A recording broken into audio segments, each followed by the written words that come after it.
Hello, everyone.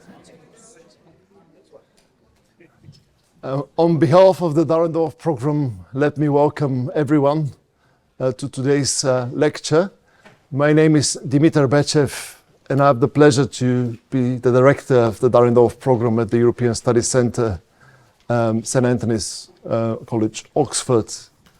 And before we move to our distinguished speaker, let me pay tribute to the patron of the Dahrendorf program, Lord Ralph Dahrendorf, the late warden of St. Antony's College, but also eminent theorist of liberalism and think on Europe and global affairs. One of his many pertinent thoughts had to do with the nature of politics. So Dahrendorf famously said that the task of politics is not to create a perfect world, but to build and sustain a framework within which imperfect people can live together in freedom. So right now, we can all agree that we do have an imperfect world. The question is whether we have the framework that will enable us to live and coexist together. And potentially it's also not just an imperfect, but more importantly, illiberal world. And this is liberalism with small l. And I think there's no one else better suited to address some of those issues than our speaker today, Robert Kagan. Many of you who go back in time surely remember his seminal essay about paradise and power, and book later on, around the time of what we saw after Iraq as the rift between Europe and America. But right now we're nostalgic for the good old days of George W. Bush. And some of us have come to the stage of being nostalgic also for the first Trump administration. So things have moved on. Bob needs no introduction, therefore. He has written extensively on public affairs. But let me plug in his latest book, which came out last year. It's called Rebellion: How Antiliberalism is Tearing America Apart Again. So this is not a novel phenomenon, just to give you some of the flavor of his talk. And this rebellion is not only about domestic politics in the United States, it's also about the world at large, and it's about Europe. And by Europe, the Dahrendorf program also means the United Kingdom. Some of the revolutionaries around Trump see the battle waged also in European politics. We are waking up today to the news of reform scoring gains in key constituencies and places around Britain, so it's hot off the news. But our brief is first and foremost to discuss America. And the question for me is, what is the relationship between us Europeans and the Americans? Can we speak still of a community? Is America the other? Is Europe coming of age in response to this American turnaround, the revolution that is going on, the rebellion, if you will? But without further ado, let me pass the floor now to Robert Kagan. And I'm very much looking forward. I hope there'll be a glimmer of hope towards the end, but I'm not betting on it. Forget. Goodbye. Thank you. But there we go. We don't do hope in this world of ours. But over to you, Bob. Thank you. Thank you so much. I can't tell you how honored I am to have been invited to give this lecture. It means a great deal to me. I'm particularly honored as an American. I know you've had other Americans give this lecture, but it's very much a European phenomenon, and so I appreciate that. And I also appreciate the fact that you allowed this American to give this lecture, since having made some planetary illusions at one time that people may not have been too crazy about in Europe. So I'm really very grateful. I hope you won't take this as a sign of ingratitude if I say, I wish you'd given me this opportunity in a previous year. It's not particularly fun to come up here and be the American spokesman at a time when my country is descending into dictatorship and when the world order that the United States created or took part in creating is being destroyed by the United States itself. So I find myself in a pretty difficult, I'm used to coming to Europe and being critiqued, but I'm also used to defending our position, and that's a little bit harder. Now, I also have to just say that I'm giving this talk in the middle of what is, one of the truly remarkable revolutionary periods in geopolitics, and we really can't say how things are going to turn out. So I'm sure anything I say now will look foolish in 3 months. And for some of you may not have to wait that long. This is therefore not what I would have anticipated when Tim was kind enough to invite me. This is something that I would have to describe as a requiem for the American world order. And let me be clear why I call it the American world order and not the liberal world order. I do recognize that it was never a universal order. And I call it the American order because it was heavily shaped by the most powerful nation in the world. And you can refer to a European order in the past, and you can talk about other orders, but it's the American order because of America's power and because the world in many respects reflected American preferences. And I would even go further than that in the sense that there really was an order, and this I would call a liberal order, within the sort of international security structures that the United States created with its fellow democracies. And within that liberal order, there was enormous progress in a liberal direction, a progress not only in terms of how the nations within that order dealt with each other, which really was largely through laws and institutions. I'm talking about within the international security structure with the United States at the heart of it, but also what was happening domestically and inside borders, and the increasing effort to achieve some of the vision of liberalism. And so in that sense, I think it very much was an order. So partly this is a historical tribute, I suppose, but partly it's also necessary, I think, to think about it so we can begin to understand what is now going to be lost and what is no longer going to be an organizing principle and what are the consequences of that. I'm not in the practice of quoting Hegel, but I do think his phrase that the owl of Minerva takes flight at dusk may be accurate in this situation, in the sense that I think, as Dimitar suggested, our appreciation for the American order may grow as it disappears. So the one thing I want to say, to start by saying, is that in many respects, the American position in the world from World War II until just recently defied the laws of physics in terms of international theory. When the United States emerged after World War II as by far the strongest power in the world, and by the way, it was also that after World War I, but it absented itself from the scene so quickly that it didn't have any impact. Or at least it had negative impacts. But after World War II, the United States was a dominant power. It had 50% of global GDP. It had not a monopoly of military power, but certainly a predominant military power. It had bases everywhere, etc. And I think international relations theory would have said, and even today still does say, that in that situation you could expect the rest of the world to band together to try to control this enormously powerful nation. Because it ought to be frightening for one nation to wield this much power in the international system. But of course, what we saw over the course of those decades was a remarkable acceptance of American power.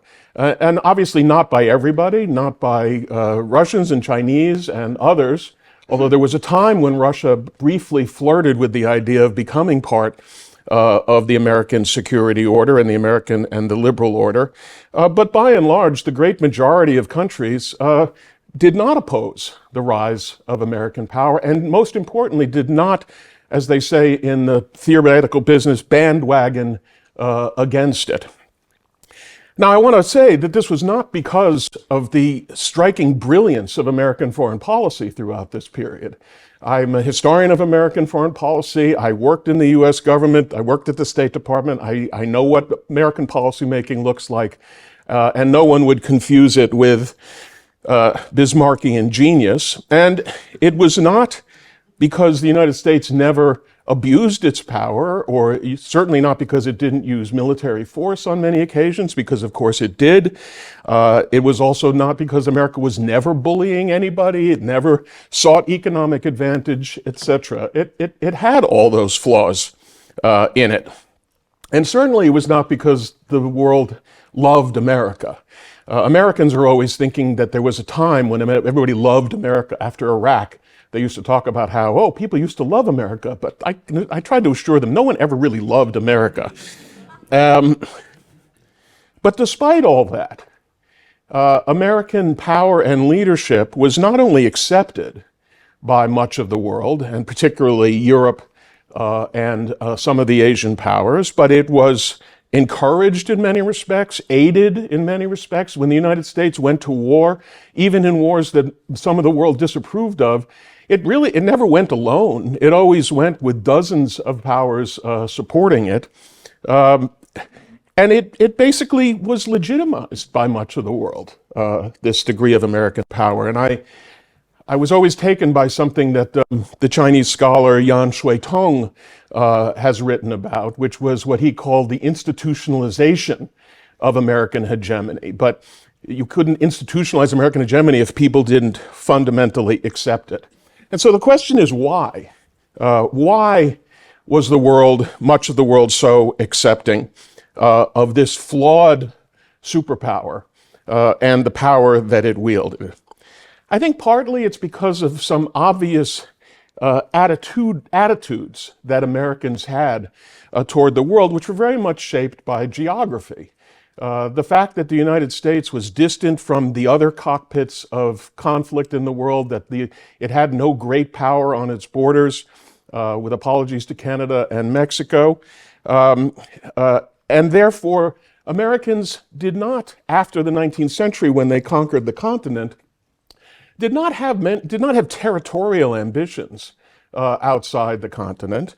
I think people understood that, if anything, Americans were reluctant to get involved in the world. And this, the United States, American foreign policy was always a paradox between the desire to remain aloof from the rest of the world and the desire to influence. And I would argue that what pushed the United States out, in addition to economic interests and others, was in fact liberalism.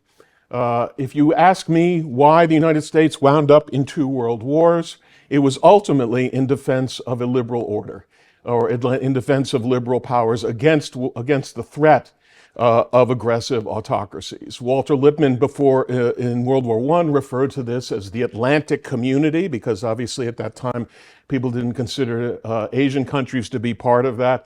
And I think, when Americans think about why they got into World War I, they think of Pearl Harbor, but Pearl Harbor wouldn't have happened had the United States not already been out there putting pressure on Japan, trying to control Japan. I think, and the same was true with Germany. It was perfectly clear that the United States was an opponent of Germany. And so it really was American liberalism and the desire to shape a liberal world which led Americans out there. So if you were a liberal power, a liberal people, you could almost count on the United States to some extent to be concerned ultimately with the well-being of liberalism overseas. And that counterbalanced against the fundamentally insular attitude that Americans had, but it left Americans ambivalent. And I think that ambivalence was understood by the rest of the world. I think if Americans had looked, I always like to say, if Americans had a plan, they would have been much more scary, because if there was actually things that they were pushing for, instead of mostly reacting to the actions of others, they would have been a much scarier power. So I think the world recognized that ambivalence. I think the world recognized the United States was not, in fact, out to dominate the rest of the world. It had a slightly different kind of hegemonic quality. It wanted to make sure that autocratic, aggressive powers did not dominate other parts of the world. I think Americans would have been perfectly happy to leave Europe alone if Europe were just a nice liberal bastion, as it later became. And so I think, as I say, the world understood that, and that's one reason why liberal powers did not feel threatened by the United States. One of the other reasons, I would say, is what I call the Hyman Roth principle. For those of you who have seen The Godfather, and in particular, or read The Godfather, Hyman Roth was a mobster, but what was said about him is Hyman Roth is still alive because he always made money for his partners. And the truth was that being allied to the United States was often, if not a ticket to prosperity, at least not a hindrance to prosperity. And so countries didn't think that they were making a huge economic sacrifice, even though they allowed the United States to be the dominant economic power in the world. And finally, I would say the liberalism of America led to a style of leadership which was more conducive to cooperation than, for instance, the Soviet style of leadership during the Cold War. The fact that John Lewis Gaddis, the American historian, once said that Americans basically dealt with its allies in a relatively democratic fashion because that was the way Americans were used to operating at home, and that was the way they generally tried to operate abroad too. Excuse me. So, for all those factors, the United States was accepted by much of the world as the leading hegemon. And this persisted despite relative decline in American power over the years. The United States was 50% of GDP at the end of World War II. By 1969, it was already down to 25%. And people started predicting then, and certainly in every decade afterwards, that this relative economic decline was going to lead to the decline of the American system. But of course, it did not. People wrote about the rise of the rest. And what they didn't consider about the rise of the rest is that not the growing wealth or power of any other power didn't necessarily detract from the American world order or American power. It depended on which side they were on. So it would be one thing for China or another power that was chafing under American hegemony to gain power, but it was something else for India or Brazil or even Turkey to gain power, because they were not fundamentally interested in challenging the American order, and in some cases they were even additions to the American order. So in some ways, the United States became even more powerful in the international system even as it lost relative economic dominance. And the key thing here is, and I want to be very clear about this, I'm not suggesting that the United States is a wonderful power that everybody should love. But the nations of the world voted with their feet, so to speak. They have had numerous opportunities over the last 80 years, if they thought the United States was a threatening power, to do something about it. They did not have to be allies. They did not have to remain disarmed. They did not have to leave their security in the hands of the United States. And that's the most important thing to consider. A nation is, if it is anything, is designed to protect its people from overseas attack or of any kind, economic or political or military. The fact that much of the world left itself vulnerable to the United States throughout this period was the clearest sign that for all the hegemony the United States exercised and for all the mistakes that it made, nevertheless, people preferred that. And I guess I would say, at the end of the day, that is what this was about. It was compared to what? The question for people was always not what's wrong with what the United States is doing, but what is the actual alternative? And for many decades, of course, people were acutely aware of what the actual alternative was because they'd lived through World War II or they'd lived through the Cold War and they'd seen what the alternatives were. If you look, think about the Cold War for a second. The Cold War, in some respects, is the story of the Soviet Union not being able to hold on to the sphere of interest and control that it won and was granted after World War II. And instead, what happened was those countries sought to become part of the American world order. And so the big shift was the attractiveness of the American order versus the unattractiveness of the Soviet Union as a leader. So, this was so successful, this order was so successful, I would argue, that by the 1990s, when the Cold War ended, everyone had forgotten how that order had been created or what sustained it. And we moved into a phase not unlike the phase that the world moved into in the first decade of the 20th century, right before World War I, where people actually believed, and I would say because it had gone so long under this successful liberal American-led order, people came to believe that this was simply a natural evolution of humanity, that we had moved from one phase of human existence to another. And that is what the end of history argument was about, which, for all the ridicule it took, nevertheless expressed very well what the general view was, certainly among Europeans and many around the world, that human beings had gotten better, that the Enlightenment had succeeded, that human character had changed, that international relations had changed. And you remember the fads that were very popular in the 1990s. The end of the nation state, you'll recall, was a big factor. The movement away from geopolitics to geoeconomics. All of a sudden, it didn't matter what military power was, whether there was military power. And in many ways, the sort of living symbol of this was the European Union. And Europeans, and now we get back to Mars and Venus and Paradise and Power.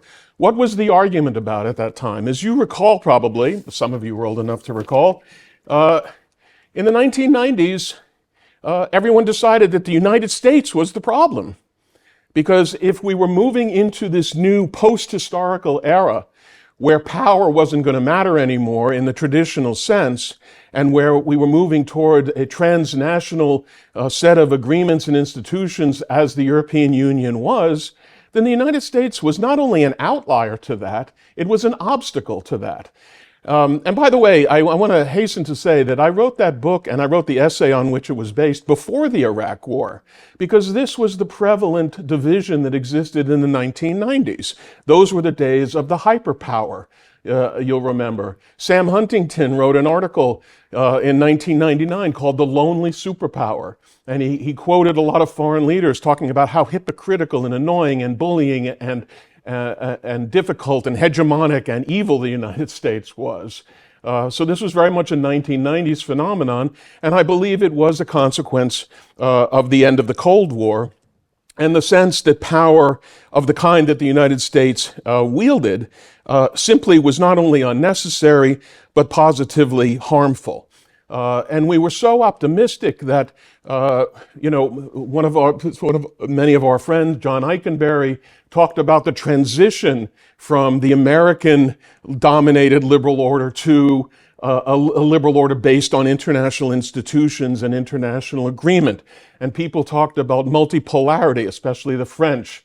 But it was a particular kind of multipolarity. It was not a conflictual multipolarity. It was just everybody getting together and arriving at reasonably compatible decisions. Now, what happened, unfortunately, is that there was a convergence after the end of the Cold War between this growing attitude in much of the American liberal order, especially in Europe, this attitude that the United States was now an obstacle to the post-historical world that we were moving. There was a synergy between that and American attitudes after the end of the Cold War that they did not need to be involved in the world anymore, that they had accomplished their mission. And this was largely a great failure of memory and historical understanding on the part of the American people, because the foreign policy, the grand strategy, if you will, that the United States adopted, it adopted in World War II, before they had any idea, really, any serious thought of the Soviet Union emerging as an adversary. The order was created to prevent what had happened in the 1930s, which is why it was based on the idea of free trade, why it was based on the idea of stopping aggression, and why it was based on the idea of political liberalism. Those were thought to be the three factors, the opposite of those, which had led to World War II. But nevertheless, Americans forgot that that was what the case was, to the point where even someone like Jeane Kirkpatrick said, I believe in 1990, that it was time for the United States to go back to being a normal nation again. And the impulse to go back to being a normal nation, which the United States had not been to World War II, was very widespread. Iraq accelerated that trend, but it did not begin that trend. Pat Buchanan and his isolationism was very much a 1990s phenomenon. And so, in a certain sense, the United States, after the end of the Cold War, the American public was increasingly skeptical of making the sacrifices of maintaining this international system. And as in the same way that I think Europeans lost sight of the centrality of the American role to everything that they were seeing that was good about the New World, so Americans also lost sight of what the world looks like when the United States wasn't playing that kind of role. But that was the trend that we were on. And, you know, really it follows a pattern of oscillation in American foreign policy. If you asked me what would you could say is the consistent American foreign policy, I would say it is oscillation. If you begin in 1900, certainly when the United States sort of emerged as a power capable of and interested in playing in the world, there were periods of high involvement and intervention culminating in World War I, followed by a long period of desire to retrench and get out, followed by a period of renewed involvement in World War II. It's like a sine wave throughout history, and you can see that even during the Cold War, periods of high involvement followed by periods of post-Vietnam, etc. They were shorter periods. The oscillations were quicker in the Cold War. But nevertheless, oscillation was the norm, and I think the oscillation was due to the dynamic of the extent of the fact that the United States was so powerful that when it was involved, it was able to bring a general peace, which then led Americans to decide that they weren't needed anymore, which then led to the resurgence of international competition, which got to the point where Americans felt they did have to get involved again. And sort of the lesson of World War II lasted as long as it did, and obviously buttressed by the fear of communism, which was such a dominant factor during the Cold War. It may have been excessive fear of communism, but nevertheless, it did keep the United States engaged. But after the end of the Cold War, the oscillation went back in the other direction.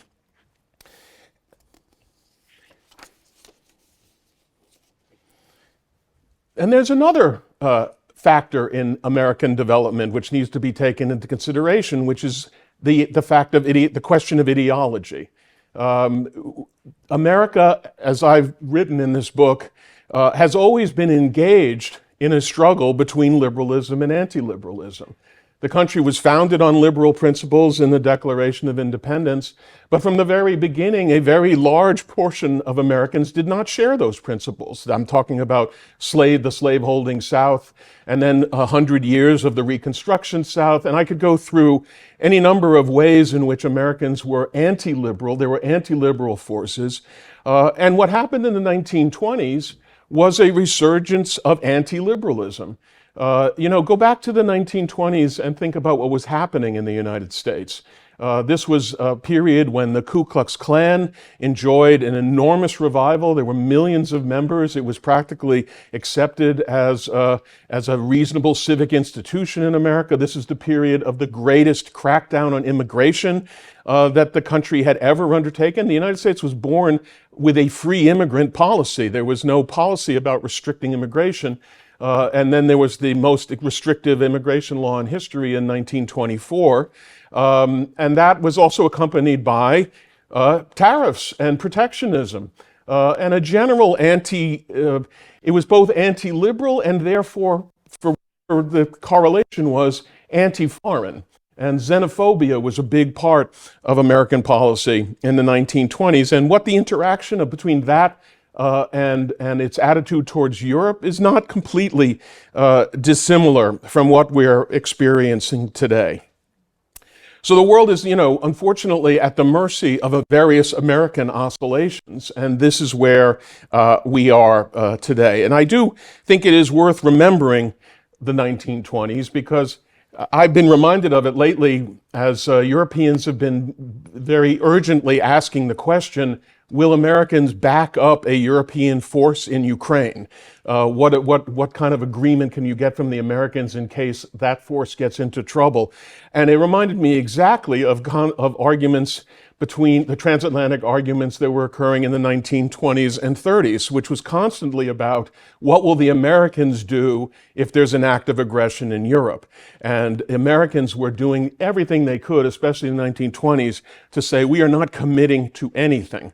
America in the 1920s, at the beginning, would not receive mail from the League of Nations. So just to give you a sense of what the attitude was then. And so it's not as if we haven't, in some respects, been here before. But where I want to end is in what ways things are not the same as they have been before. And unfortunately, I don't think I can make this end on a hopeful note. What we're dealing with today is not simply a return to American isolationism or retrenchment. Yes, I think I think Trump has benefited from a general feeling on the part of many Americans that we are too involved, that it's too expensive, that we're too much engaged in the rest of the world. But this is not a situation where America, as it was in the 1920s and 30s, was simply indifferent to what happens around the world. One of the luxuries that Americans have always enjoyed is the belief, and not entirely wrong belief, that they are so isolated and so self-sufficient that it really doesn't matter to them what happens in the rest of the world. And as I've argued, I do think it is the liberal impulse more than anything that has cut against that. So when you lose the liberalism and you have the traditional indifference, you get isolationism. But this is something different because what America is, at least at the moment today, it is not an indifferent superpower, it's an anti-liberal superpower. And it's very important to understand the ideological element of the Trump administration. Trump himself is such an obvious narcissist, sort of megalomaniac. It's hard to associate ideas with him, and I wouldn't want to go too far in doing that. But his movement, the MAGA movement, the intellectual discourse of people like J.D. Vance is highly ideological. And it is ideological in the sense that it is anti-liberal. And my book, Rebellion, I trace the origins of this, which, as I say, have been with the United States, have been present. This anti-liberal impulse has been present in the United States from the very beginning, and at various times it has gained ascendancy. But what we I think failed to understand is that from the 1930s till just recently, it was a period of liberal dominance in America. Conservatism of various kinds was discredited first by the Depression and then by World War II and the racial elements of World War II and the sense that Americans ought to be fighting for liberalism. And so that lasted for 80 years and I think buttressed much of what American foreign policy was. But today we have in power an anti-liberal administration. And what that means is, I'm afraid, I don't even think that the administration is content to be indifferent to Europe, because its anti-liberal mission has an international element. And you could see that obviously in Vance's Munich speech, but even more than that in Vance's and Elon Musk's direct intervention into the politics of Germany and other countries on the European continent. That is not 1920s, 30s isolationist America. They didn't care what happened in European governments. This government, even though it is dismantling what some regard as the interventionist institutions like the National Endowment for the Democracy, A Voice of America, which were meddling in the internal affairs of other nations for the purpose of promoting liberalism. It would be one thing for a good realist isolationist administration to say we're not doing that anymore, but instead they have destroyed the pro-liberal institutions and are replacing them with an anti-liberal interventionist foreign policy.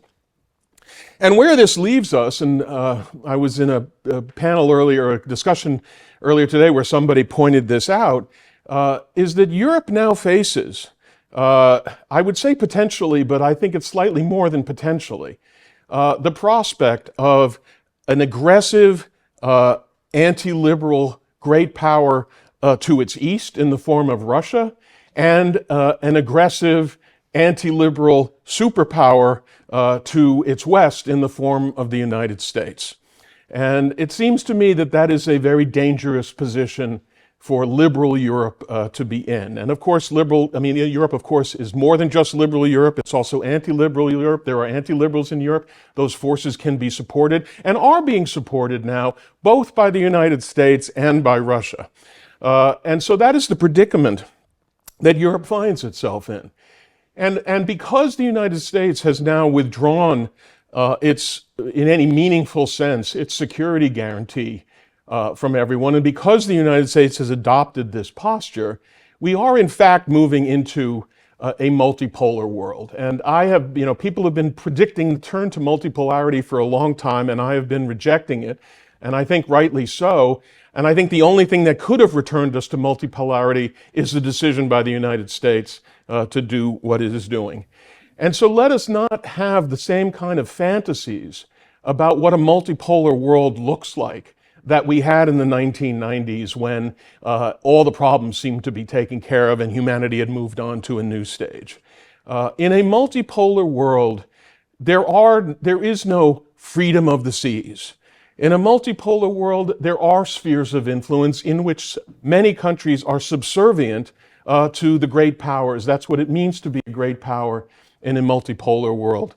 Much of the agenda of the liberal world order over the past few decades, whether it's climate or economic development or what have you, in a truly multipolar world, go back and look historically and see how many of those kinds of efforts were even contemplated in a genuine multipolar world that existed before World War II. The truth is that in a multipolar world, security is paramount. Everyone is reliant on themselves for security. Everyone is precarious. Everyone is in a precarious position.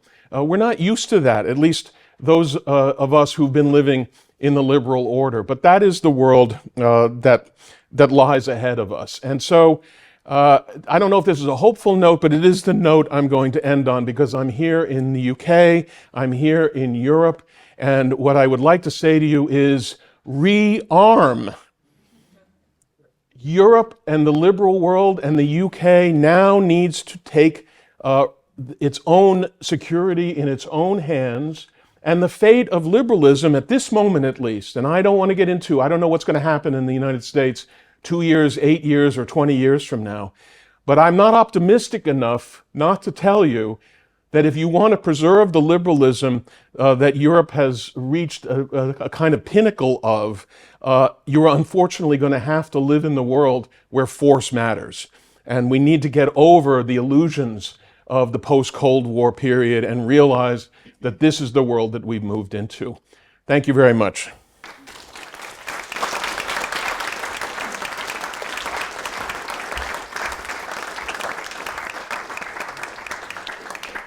Well, thank you, Bob, for this sobering expose.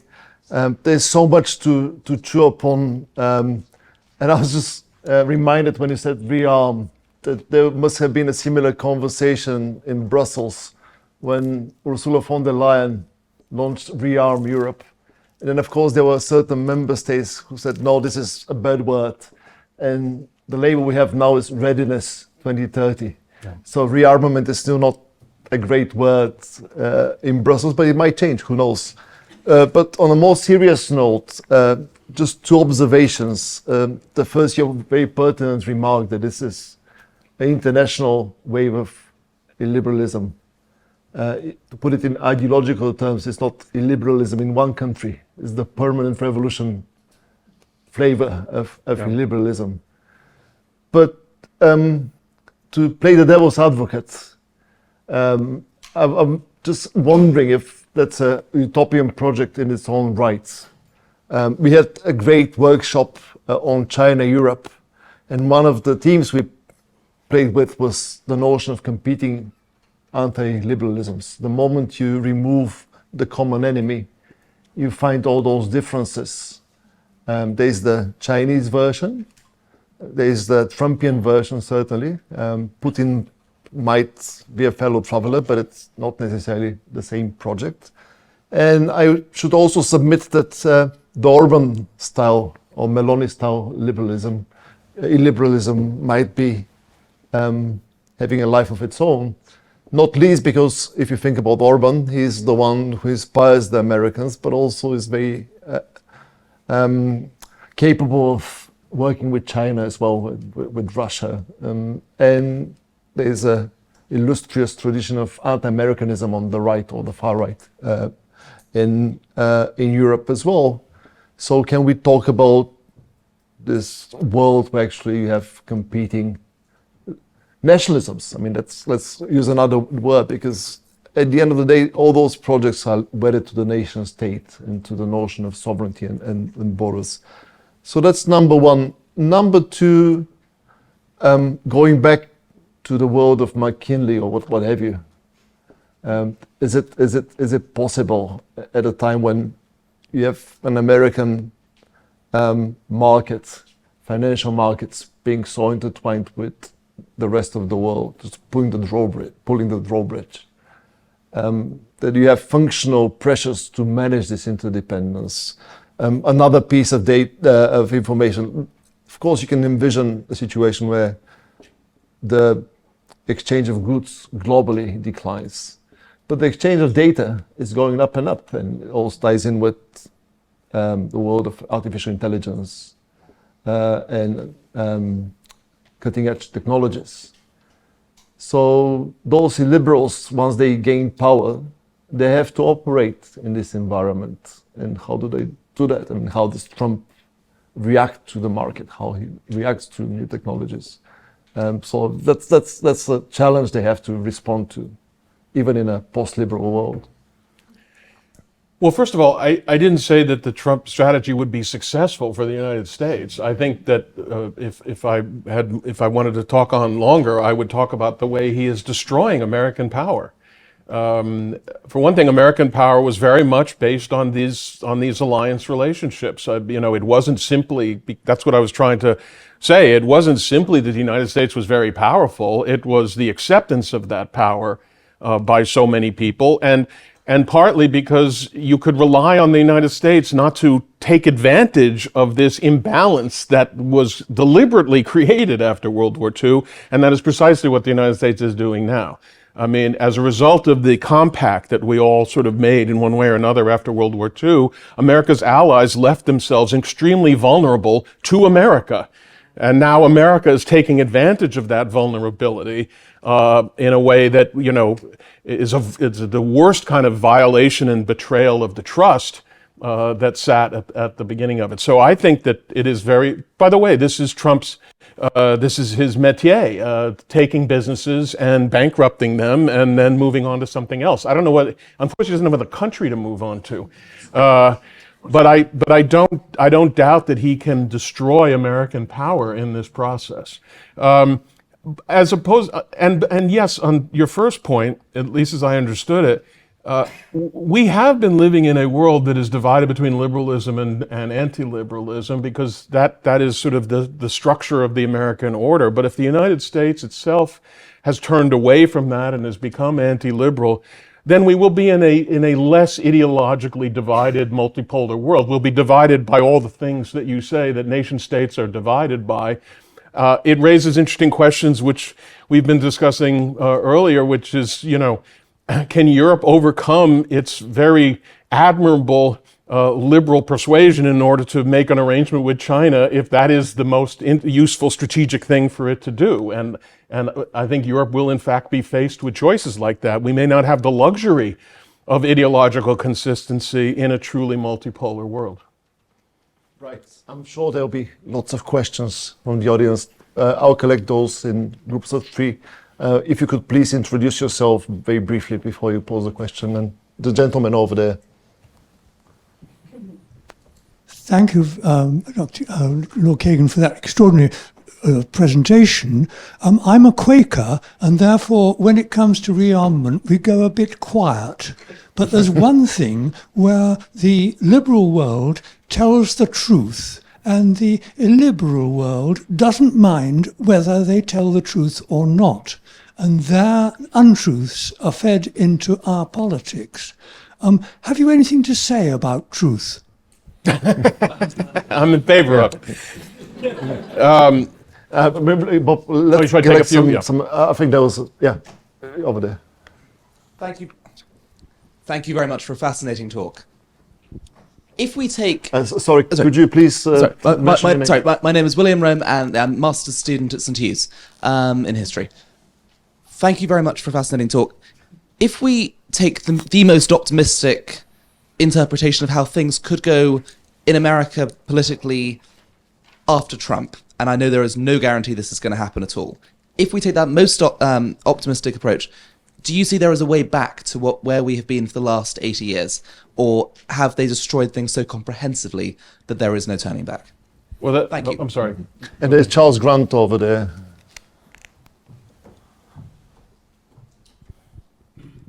Charles Grant, Centre for European Reform.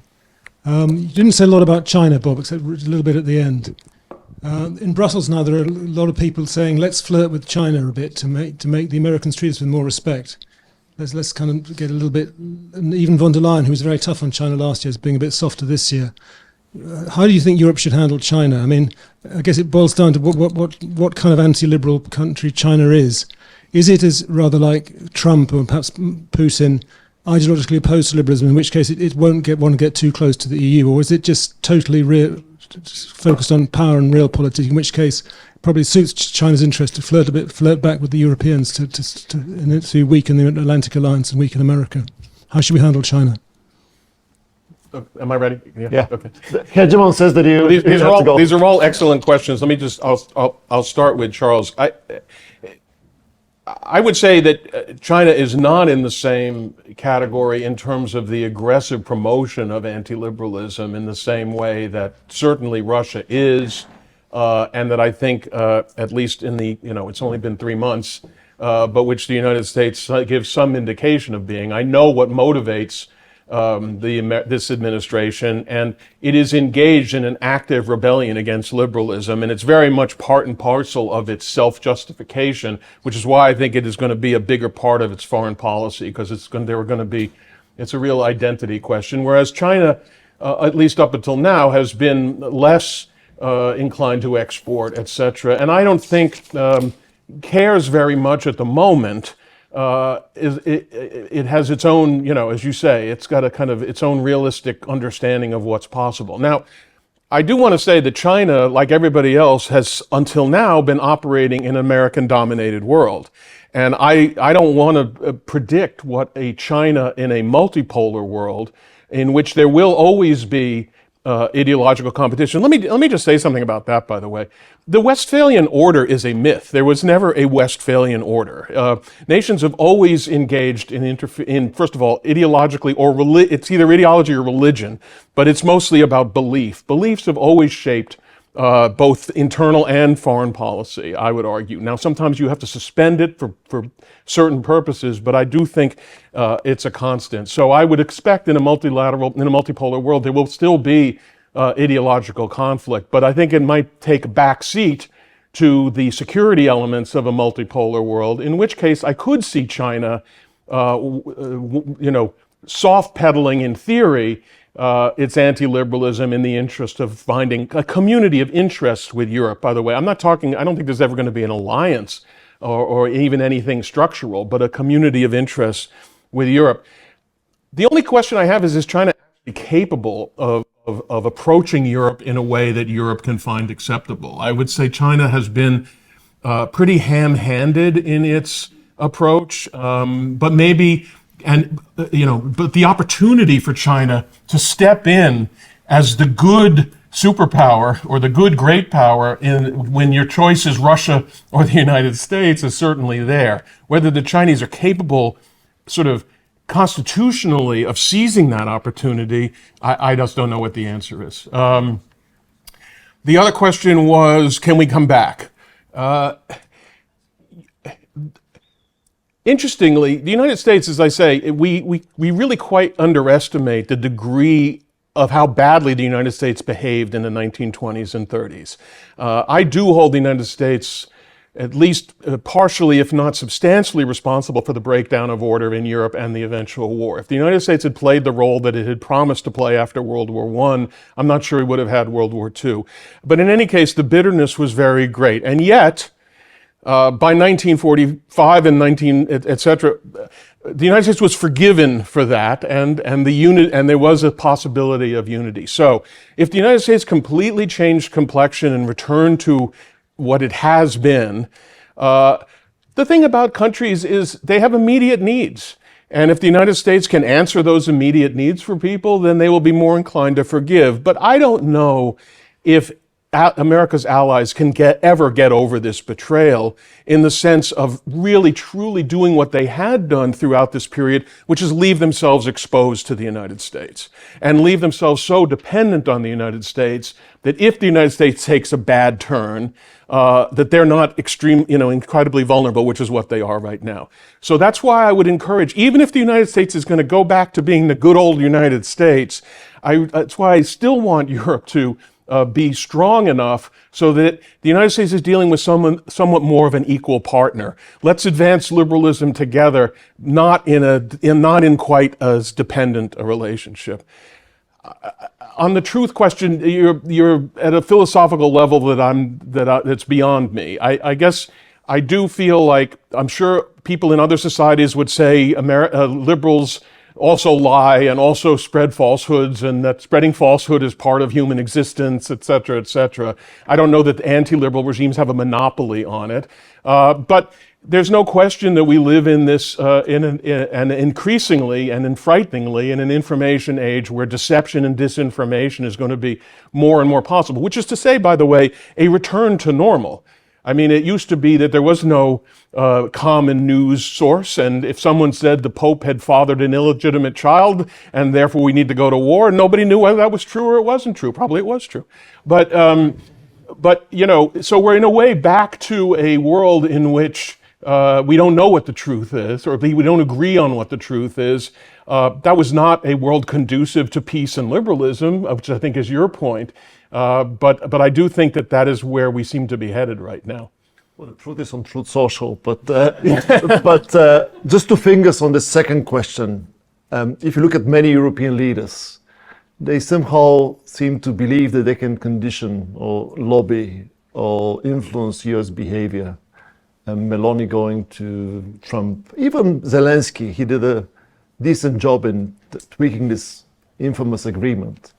So is that a worldwide pursuit or fool's errand, given the structural dynamics at play, that you could actually affect US behavior through various means? No, I think you can tactically. He's clearly capable of being charmed or flattered mostly though he will respond to financial gift, of one form or another.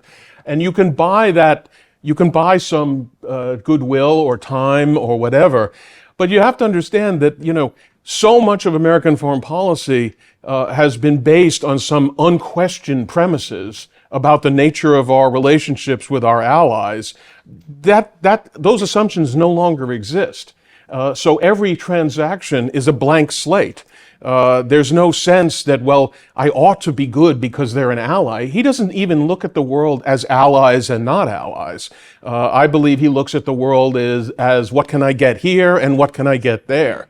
And also, for him, it's all about his personal power. These tariffs, I'm sure he has an economic theory behind them, but the real theory behind them is power. Because by exacting these tariffs, first of all, domestically, he's in a position of granting favors to industries or corporations that are being burdened by these tariffs. So everyone has to turn to him constantly. And I think in terms of dealing with the rest of the world, that may be true also. You may strike a deal with Trump this year on tariffs, and he'll turn around next year and demand more. And the notion of what it's like to deal with someone whose depiction of tariff negotiations is they're all coming to kiss my ass, and yes, sir, please don't do this to us, sir. That is the clearest glimpse. If you want to know what motivates Donald Trump, it is that statement. And I think that unfortunately bodes ill for the normal kind of international interaction that we are used to. Ezgi. Thank you. I wonder how you can explain the velocity, the speed of the authoritarianism. I mean, you just said at the beginning of your talk that your country is going into dictatorship, while it's just 100 days. So even Putin, Erdogan, the brothers of authoritarianism that we know, had gone through several obstacles. The speed is amazing. I mean, what does it say about the ironclad checks and balances and the very strong institutions of the United States? Could you introduce yourself, who you are? My name is Ezgi Başar, and I'm a scholar of the Middle East politics. Mm-hmm. Well, sorry. I'm sorry. Yeah. There was another question over there. Yes, hello. David Steinsaltz, professor of statistics. Thank you for your sobering assessment. So, I mean, what you're saying is that it's the impulse that still exists for Europeans to depend on American security guarantees, such as they are, is foolish. And I guess I'm wondering, you were inclined to read back into and say it was always foolish, but presumably there was a time when it was rational. So I'm wondering, when do you think Europeans should have realized that they need to rearm? Well, for those of you who know me, when I wrote the book in 2003, published the book in 2003, my argument to Europe then was that Europe needed to rearm because again, it's a worldview question. If you think that we're beyond power, which was a very popular idea, then you don't need to rearm. But my argument all along, and then too, was I'm sorry, everything that you're enjoying as the fruits of our time are the result ultimately of power, that there were things being done by power. And so if you want to continue to pursue this, you're going to need power too. And I thought it was then an unequal relationship. So I think all along, now, should the Europeans have treated the United States with distrust for 80 years and basically regarded itself as an opponent of the United States? No.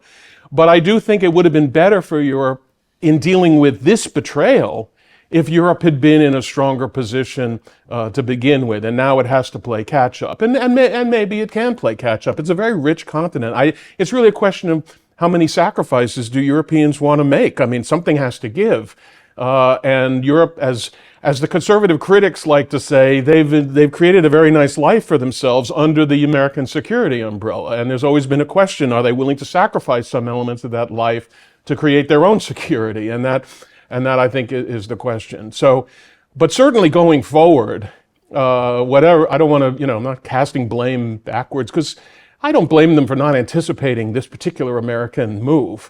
But going forward, I think the lesson should be well learned.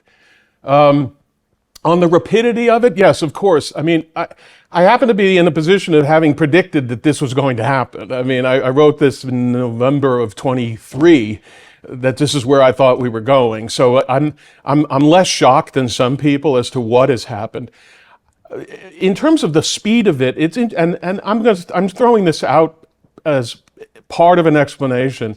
One reason that it's gone so fast is there's no United States, in the sense that previous authoritarians like Putin had to move carefully, not just because they couldn't consolidate at home, but because there was a big superpower out there that was watching them very closely and was inclined to oppose this effort. And I think just as Hitler, had to move cautiously at first, he tried to reassure the Americans in particular that he was not going to be a bad guy, just as Mussolini had his good decade before he became as aggressive. They've been feeling their way. If you're Donald Trump, there is no United States to worry about, so you can go as fast as you want. And then as far as the checks and balances are concerned, I mean, this is the problem. The checks and balances, Americans acted like the checks and balances are like a machine that as soon as you press the alert button, they go like this. But of course, the checks and balances are us.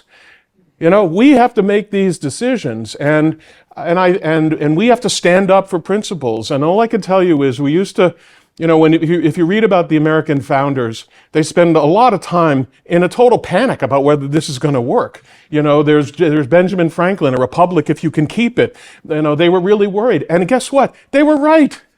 Because at the end of the day, the American system is a voluntary compact, and it really does depend, as the founders understood, on a certain level of what they called virtue, which is to say the American people had to want this system and be willing to take action to defend it because there was nobody else to do it.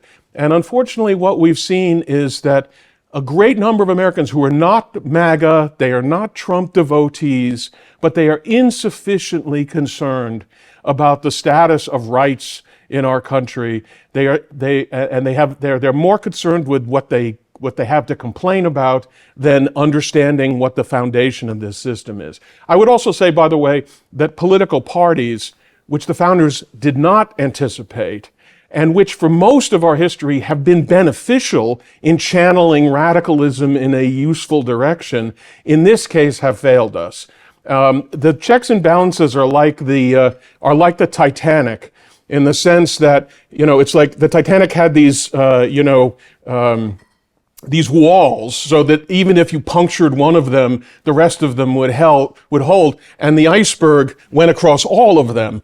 And that's what political parties have done. When it became the case, which is fairly recent, decades, maybe a few decades, that a Republican Congress did not stand up for the rights of Congress, but instead acted as servants of a Republican president, and Democrats on the same side as well. The founders assumed that Congress would be so jealous of its powers vis-a-vis the executive that nothing would make them give it up.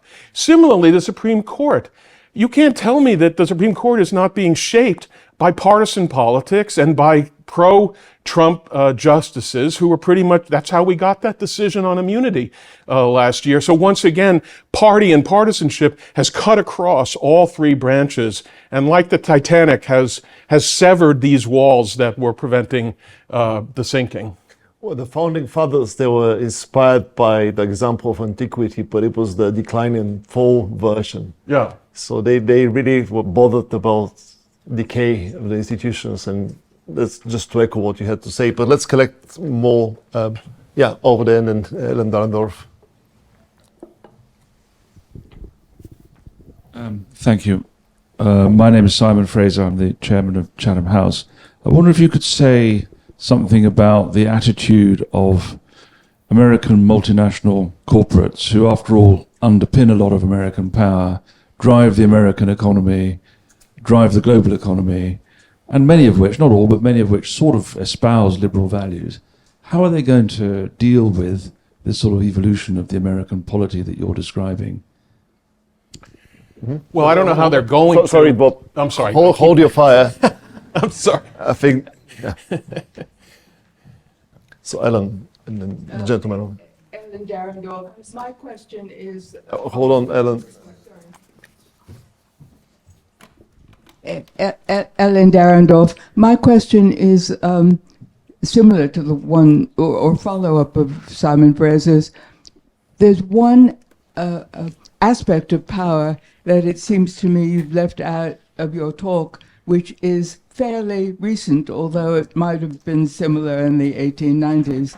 And that is, well, it used to be Davos man, but now it's Tech Brothers man, the huge wealth of these technological billionaires who have affected elections, who are partly responsible for this Republican Congress that is so supine. Where do you put that? And it's international. It's not just in America. Where do you put, and social media, of course, where do you put all that in your analysis? And lastly, you have a question over here. Thanks very much. Ben Hall from the Financial Times. I wanted to come back to China, if I may, with respect to the experts. You talked a little bit about China and Europe, but I wonder whether you could say a little bit more about, in the view of this oscillation in US foreign policy, about US policy towards China, and where you think this administration will go in terms of, or where the idea of US containment confrontation with China will go, because after all, that is probably going to shape Europe's future, probably even more than confrontation with Russia, certainly economically. Am I allowed to speak? Of course. Well, let me start with China because, again, we're dealing with Donald Trump here, and right now it has become very convenient for him to take one strand of policy and enormously exaggerate it, and that is the anti-China approach. And this is, in a certain sense, this is part of his retreat on the tariff front, so that, he's tried to reshape his war against the world, which is what his tariff policies really are, into a war designed to isolate China. And so in that respect, and in the Republican Party, there's a level of China paranoia, I would say. And I say this as someone has spent many years warning about the growth of China. I oppose China's entry into the MFN, into WTO, giving it MFN. So I have all that black background behind me. But even I believe that and the thing that I worry about Republicans is that it's a paranoia that's mostly domestically aimed. And there's going to be a lot of talk about Chinese spying and Chinese sympathizers. And they even use this term, red comm simps or something like that. They pulled this out of, the McCarthy period and it's back. So there's a lot of sort of political need to make China an enemy right now. However, Trump could turn around tomorrow and cut a trade deal with China. And then all his minions will be all for whatever all that was. So I don't think this is a situation where you can safely predict which way this is going to go. And I don't know, just watching from the outside, I would say the Chinese are predicting that Trump is going to fold because they think they're tougher than we are, and they're right. The funny thing about using tariffs, if you're the United States, is that theoretically the United States has overwhelming leverage over everybody.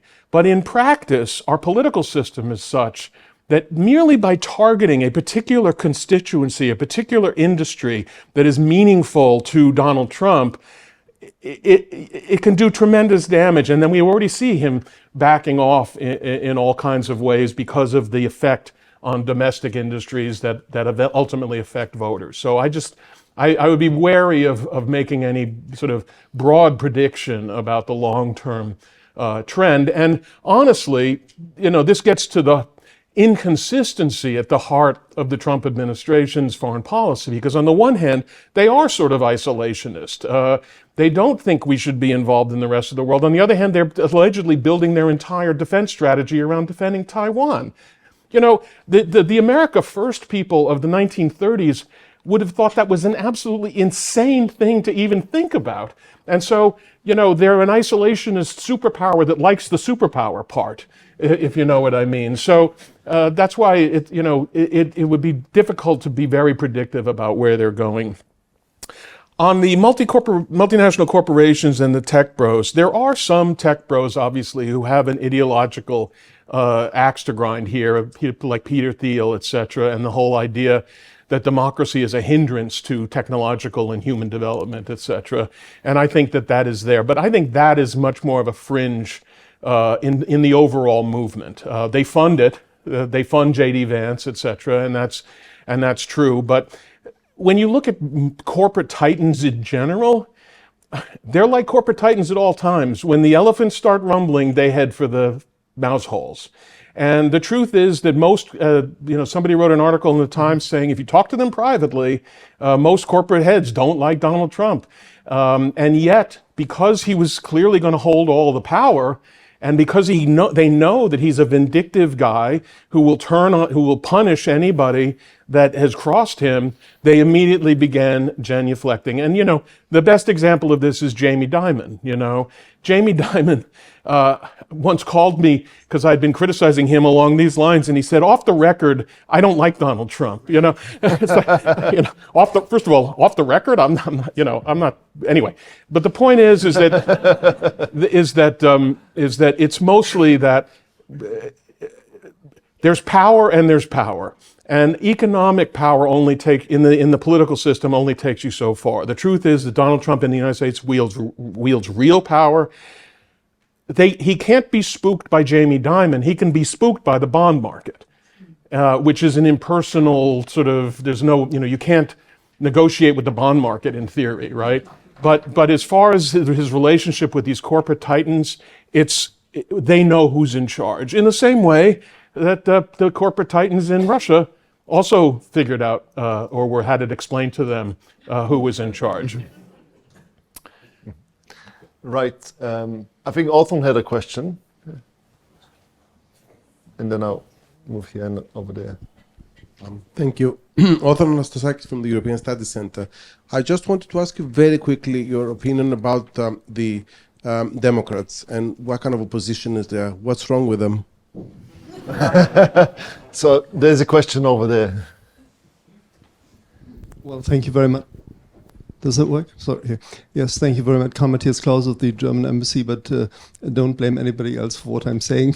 In my view, I mean, everybody seems to be pessimistic, but you, I think, in the first half and 2/3 of your talk, you made me very optimistic, and I actually don't share your introductory sort of provocation. Well, that's just a comment. But my question is really, you talked about the liberal order, and the liberal order in an ideal conceptual form of the 1990s, where everything looked perfect. But you yourself have repeatedly questioned the concept of power and, let's say, the power and the newer version in the liberal order.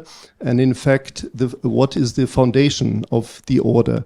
And you didn't use the term, but in international language, we very often use the term rules-based order. And that is the kind of illusion I would have thought so far, in your view, that actually, in fact, the order doesn't keep up itself. So somebody has to keep up the order. And I was wondering if you could comment on this a little bit. What is the liberal order really perfect as we think of it, or doesn't it have to be really changed, improved, because it has shown weak parts, globalization, etc.? So I'll take two more questions on this side. Natalie Sabanadze and then Timothy Gartanash. Thank you, Dimo. Natalie Sabanadze, Chatham House. I'm interested in the relationship of different origin anti-liberalisms. So you have coming anti-liberalism from Russia with its traditional values that had quite attraction. And that had served Russia as an important ideological instrument to project influence. And now all these Russia clients, basically in the neighborhood across Europe, are looking at Trump with great excitement. And this kind of blunted Russia's instrument of power projection. So I'm curious how these great powers are going to compete while sharing the belief. And linked to this is the question of contagion. Do you think this trend is contagious, and can Europe survive as a liberal island in this case? Mm-hmm. And then Timothy. Timothy Gartanash, European Studies Center. Bob, I think I've discovered the great optimism at the end of your talk, because the story you're telling is that we face all around us the forces of anti-liberalism. Anti-liberalism from the East, anti-liberalism from the West, anti-liberalism from the South, from inside and from outside. Well, that assumes that there's still a big major force called liberalism against which everyone unites. In other words, it is the organizing center of the ideological aspects of this dangerous multipolar world. So justify your infectious optimism about the future of liberalism. Well, thank you, Tim. The last two questions are lead in the same direction, so let me do those first. First of all, if you ask me what the origins of anti-liberalism are, it's the human being. And I think that we have, and this was certainly very prevalent in the 1990s, had a teleological understanding of human existence where we're on our way up to liberalism. When in reality, liberalism has been the briefest, most fragile experiment in human history. I mean, you can't, the basic principles of liberalism, which are about elevating the rights of the individual over those of the state. That is ultimately that's the core of liberalism, is the most rare concept in history. And therefore, what I've always argued, and I argued this more in a book called The Jungle Grows Back, is that we collectively had created something of a miracle of this sort of liberal existence, which, and then it continued to evolve. And I'll work on the rules-based order question just because I would say within the American liberal order, in the terms of the ways that the United States and its allies and its partners dealt with each other, it was pretty rules-based. Yes, the United States operated according to a double standard because at the end of the day, the United States had to be able to wield power in such a way as to keep the liberal order together, which was different, which meant that the United States did not, certainly in terms of international law, the United States was not a rules-based entity, and it certainly didn't insist on getting a UN Security Council resolution every time it wanted to use force, et cetera, et cetera. But within the order, within the liberal order, which is bounded by Europe and Asia in various different places, I do think it was largely rules-based. And whether that could be universalized is an interesting question. I guess I'm skeptical that it could be universalized, but in any case, it wasn't. In terms of liberalism itself, if the war had gone differently in World War II, I don't know what would have been left of liberalism. And so, I would love to say what you're saying, that the liberal flame always lives on, but, after the Roman Empire, people forgot how to make cement. These things can be lost, and I do think that the general tendencies of humanity work against the success of liberalism, and that the really titanic struggle is to preserve liberalism. So I do worry that in a world where the only defenders of liberalism are going to be located in a few discrete places who do not wield predominant power in the international system, that it's going to be very hard to sustain, even if the desire, do I think that Europe's going to cease to be liberal next year, 10 years from now, 20 years from now? But if the trends continue on their present course, I think it's going to be a real challenge. Again, in the 1930s, people believed that democracy was finished. People believed that fascism was the future. Anne Morrow Lindbergh said, fascism is the future. Joseph Kennedy, who was the ambassador to the UK at the time, said, democracy is finished. And so it's only, as a result of 80 years that we could come to the conclusion that liberalism will always be there. But I think, I'm afraid, I think it's more fragile than that. But if you can find hope in what I've said, then I think that's wonderful. All right, I'll abuse the prerogative of a chairman and ask you a question. You gaze your crystal ball. J.D. Vance is the president. What sort of America and what sort of world we got out there? But hold your fire. I'll get the question from on top there, and then the gentleman over here. Oh yeah, of course. There's the Democrats, but yeah, you noticed I was ducking that question, right? Democrats. Look, in the same way that I think the world is not ready for this anti-liberal rebellion in the United States, I don't think Democrats were ready for it either. And,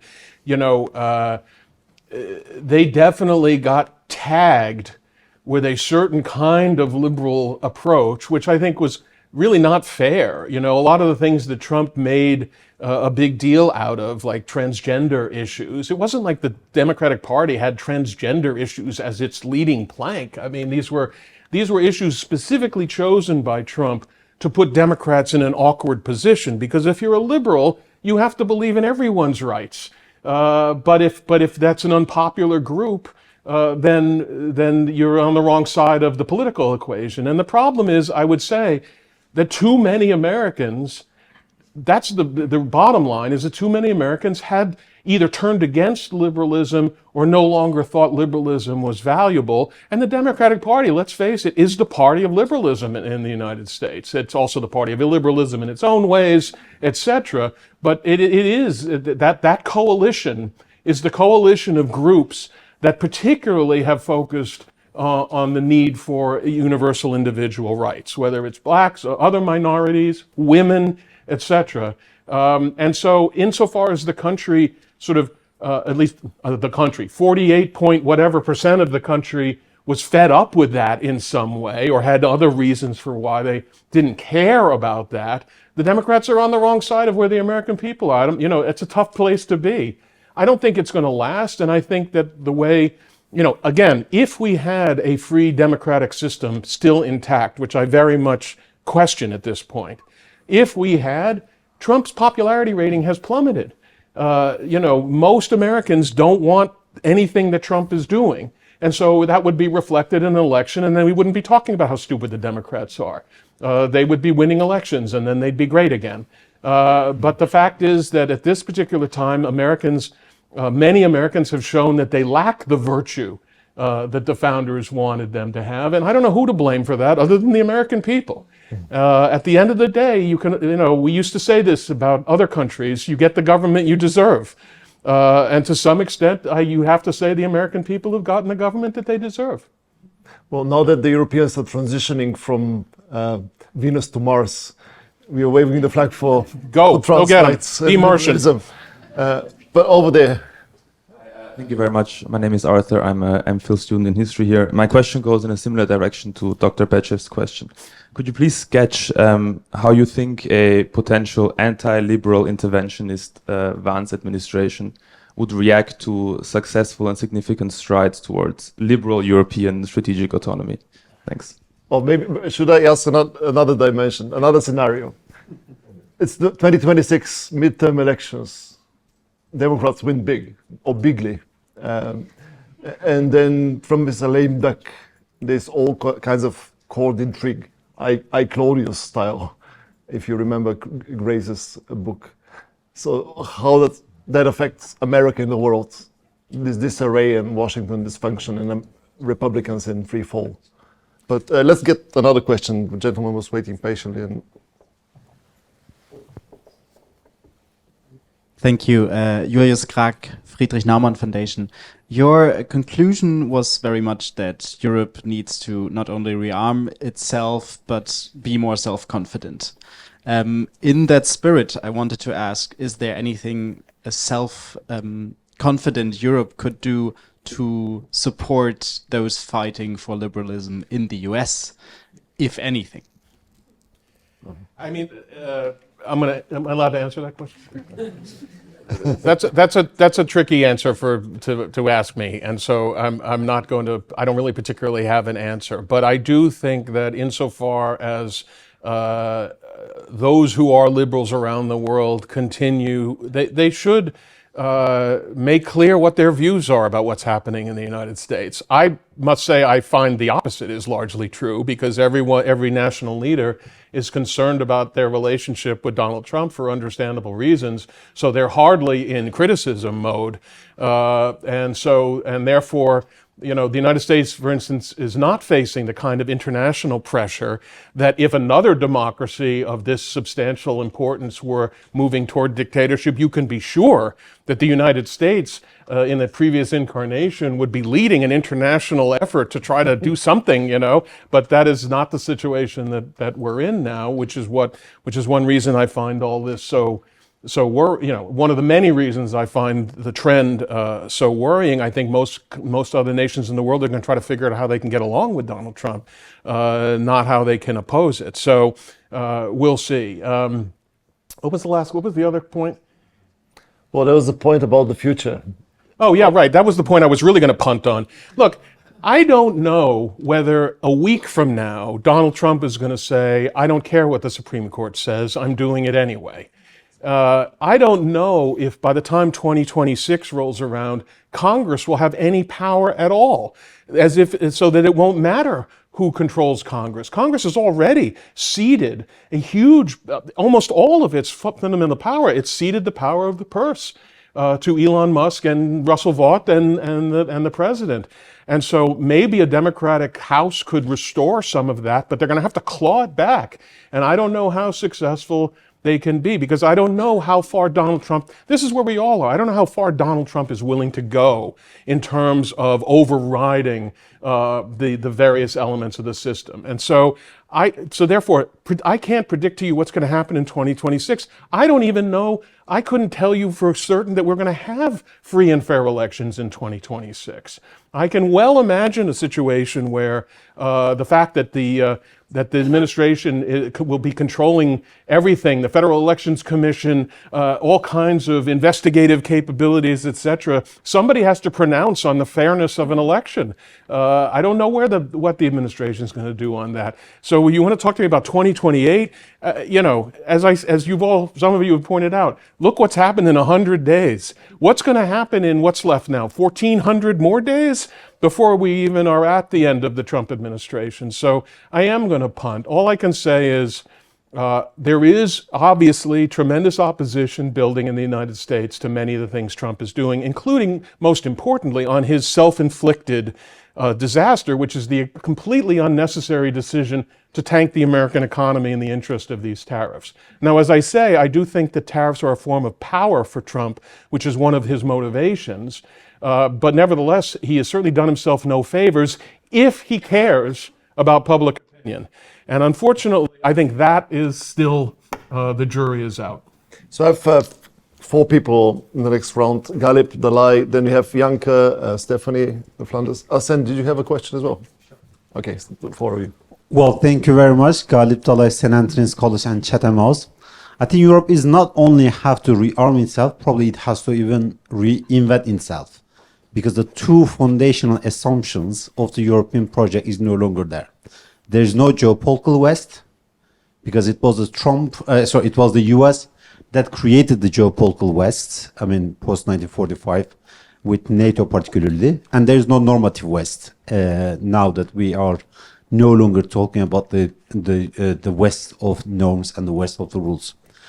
And given this, if post-Trump Democrats, so if you look at the post-Trump Democrats, if they come to the power, will they remain as committed to engage with the world and to remain committed to the world, or will they become also more isolationist and compete with Trump on domestic fronts? Because if they don't remain committed to the world, even if Trump goes, I think the geopolitical and normative West probably will still be off the horizon for a long time. And probably it's not the US and it's not the middle powers, and then the US will create a real multipolar world. Galip, introduce yourself if you don't mind. Galip Dalai, St. Antony's College and Chatham House. Okay, Janke. Janke Artel, European Council on Foreign Relations. I would just like to poke you a little bit on the China question, because I was trying to do this logical thing, one sentence doesn't fit, when you have 4 and one doesn't fit quite right. So if I understand you correctly, then a liberal Europe should rearm to its teeth, fight for liberalism, and potentially lead a coalition against the United States, because that's what's needed. And then you add work with China. That, for me, is the one that is sort of doesn't quite fit in the equation. I would like you to elaborate on that, because if we assume that this is probably one of the most illiberal forces out there, the largest economic competitor that Europe currently faces, the one country that has already massively intervened in Europe's integrity and has probably the largest potential to split the Europeans apart. How on earth do you think that one will fit into the logical kind of sequence that you have put out? Stephanie's. Stephanie Flanders from Bloomberg. One thing you haven't talked about so much is the sources of this anti-liberal tide that we've had hitting all these countries. And obviously, everyone has their own preferred explanation, and people tend to talk about globalization, or they talk about culture wars, and you've referenced to some of those, and they've obviously been used to the advantage of these also particular individuals who've come along who might not have come along. But I guess we need to have a bit of an understanding of that to then think about the sort of forward-looking question of what could possibly bring us back our virtue, inspire a bit more of sort of desire for liberalism. And I guess the two categories of things would be, failure of the anti-liberals to deliver on these things that people are looking for now. And I think the failure of Brexit, at least some of us felt, at least temporarily inoculated the UK, because people had very visibly seen this populist claims be debunked. I don't know if it's going to last, but that's one thing. But then, of course, the other thing that could change things is for liberal governments that still exist to actually start delivering for people. It's hard for them to enter the sort of arms race on immigration and on some of these things. As you've pointed out, they've kind of got one hand behind their back. But are there other areas where you think you could change the sources of this illiberalism in the popular area? Asen. Thanks. My question is related to your view on a very cynical theory that, as you call them, the economic elites are subservient to Trump, but to a large extent, especially the IT elites were responsible for his rise through social media and misinformation. To what extent, once they get their permanent tax cut, would they drop him and say, let's go back to a normal world order where we can make money and not quarrel with everybody and spend too much on weapons? Can you say... Stan Vasilev, Deputy Chair of the Budget Committee of the Bulgarian Parliament right now. Is it my turn? Okay. Let me answer the most aggressive question first on China. Look, I'm not calling on, first of all, I didn't call for a coalition against the United States, and I'm not asking Europe to lead a coalition against the United States. I'm mostly interested in Europe's survival. And so what I'm mostly talking about is kind of a negative recommendation rather than seeking a positive alliance with an anti-liberal dictatorship, which China is. And I also think, by the way, that China has been a relatively cautious power in the American-dominated world. I don't know if it would continue to be as cautious in a world where those constraints are not there, and that's something I will leave to others to answer. But it seems to me that at least from a purely sort of cold geostrategic point of view, and this is a contingency, if you are worried about the United States using its power, but let's be very specific about this. Trump has said he wants Greenland. If Trump takes Greenland, that is an act of aggression against a European ally. I don't know what the Europeans' response to that will be, other than to say, bummer, sorry that happened. But I don't rule out the possibility that there'd be quite a stir, including on behalf of the Danes, who are fellow European allies, at which point, Europe will even be more incentivized, as they say, to try to adopt some kind of position in the world that can defend itself. In that regard, participating in the American effort to isolate and weaken China, from a European point of view, in a multipolar world, it doesn't strike me that it's obvious that that's in Europe's interest. I don't know what I'm missing here, because as far as I understand, what China does in Asia has an impact on everybody, obviously, but Europe has never regarded, not since the end of World War II, regarded East Asia a place where it wanted to deploy forces, for instance. It was letting the United States take care of that. And it seems to me that Europe has very much bought into what the United States wants to do vis-a-vis China more than it might have done on its own. I have to say, with all due respect, you're on the hawkish side it seems to me, in the European conversation. You're not the mainstream of the European view. And I think the European view is that they would have traded more with China if it had not been for the global implications of that, which is to say, participating in upholding an American world order from which Europeans benefited. I'm trying to imagine a world where Europeans no longer see any benefits in a non-existent American world order, but do fear great powers on their flanks.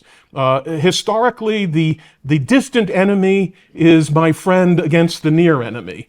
And so, again, I'm not suggesting that there be an alliance, but would it really not be in Europe's interest if you had an aggressive, hostile America for the United States to be more distracted in Asia rather than less distracted in Asia? Anyway, that's all I would say. Believe me, this is what the problem is right now. No part of me at any time over the past whatever decades has ever said, Europe, please rush into the arms of China. Okay? What I'm trying to do is think past where we've been to where we're going. And it may be that this is never going to happen. And in fact, listening to you and others over the past couple of days, I can see why it maybe is never going to happen.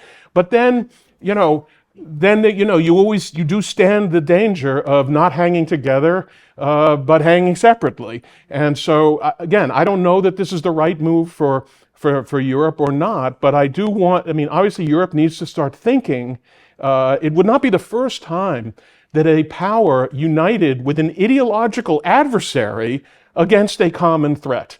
Like, for instance, the United States and the Soviet Union. For instance, the United States and China. So the notion that it's inconceivable that Europe could move in a direction that all other great powers in history, including Europeans, have moved in, that strikes me as a pretty extreme position on your part, actually. So, on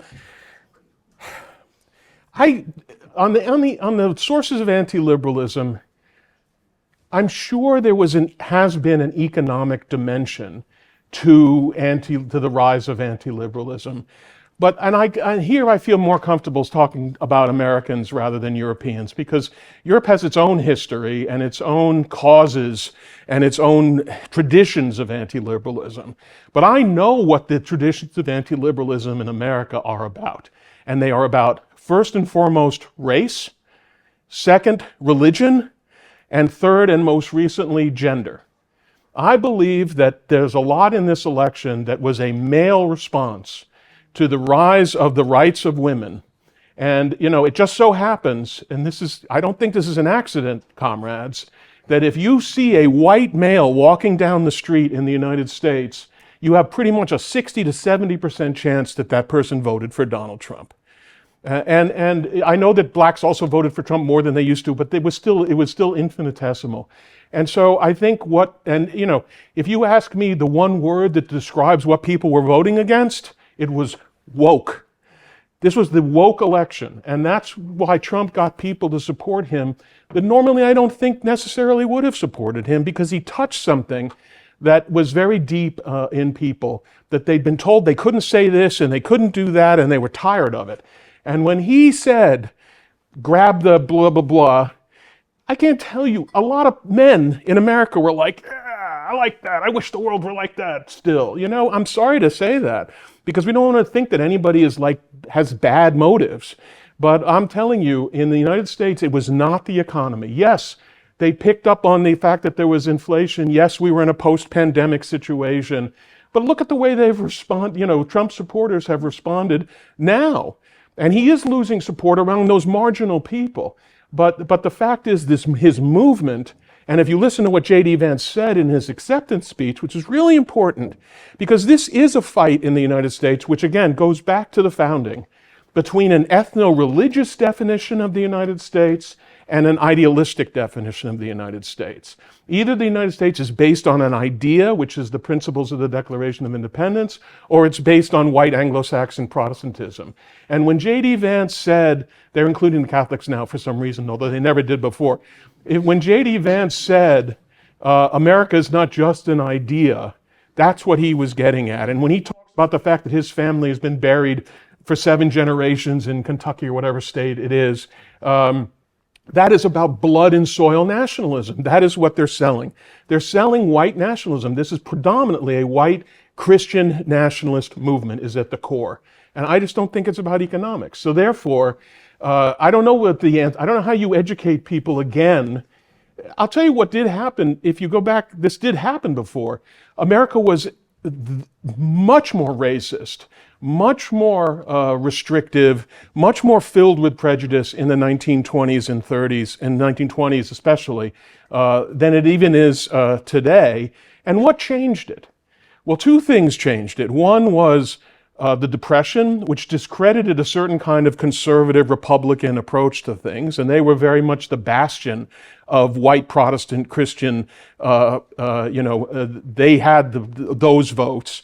And the second thing, and even more importantly, was World War II, which ultimately became a war against racism, and it discredited all kinds of racist theories that were very dominant in the United States. In the 1930s, eugenics was a very respectable thing. Sam Huntington's father was the president of the American Eugenics Society, and we forget all that. We've whitewashed, so to speak, our history. And so we forget how often anti-liberalism has been dominant. And by the way, it rose in the 1920s at a time of economic boom that Americans had never seen before. So to look for a straight car, we're such Marxists. Everything has got to have an economic cause. But I really do think in this case, again, speaking for Americans, and my understanding of Europe is it was immigration, not economics, that really spurred this movement and continues to spur it. So I don't know what you do about how to fix that problem. Have I exhausted you yet? No, not yet. Well, there were a few questions, including about business. Oh, I didn't answer all the questions, right. And then we have to wrap up, I'm afraid, because we are running the clock, but if you could. Will the tech and corporate people abandon Trump when he destroys the economy? I mean, he's destroying the economy now, and they keep hoping that he eventually changes his mind. I mean, these are people who didn't think he was going to do tariffs, and then were shocked to find out that he did want to do tariffs. And then now, and then the minute he said, well, maybe I will back off for a while, then the market goes up 2,000 points. This guy basically is going in a certain direction and no one wants to admit it. And so I don't know how bad things have to get before corporate titans, now they could be out of a job before they figure it out is the real answer. But I don't trust them. They are not in a position to wield enough power to change the direction of the United States politically, no matter how badly things are going economically. What's going to change the political direction of the country is that the mass of Americans are feeling that they are suffering terribly under these policies. It is going to be a popular resistance, not corporate titans saying, hey, we're not making enough money anymore, so we're going to overthrow this guy. They have knelt to him. They are beholden to him. They don't have the courage. They do not act as political figure. They don't act as people who are citizens of the United States. They act as people who are getting paid for making money, and they're going to keep doing it as long as they can. So at this point, I'm afraid I have to exercise my arrogant imperial powers to shut it down. But before I do that, to wave the flag of liberalism, I go back to our founding father, if you will. So Ralph Dahrendorf also said that liberalism is not the creed of answers, it's a creed of questions. And it insists no one has the final truth and that institutions must be built to live with uncertainty. And we have plenty of uncertainty in this world today, but also we have plenty of questions. And we all owe a great debt to Bob being here with us, not offering much hope, but certainly offering a lot of food for thought, and we owe him a dinner as well. So join me.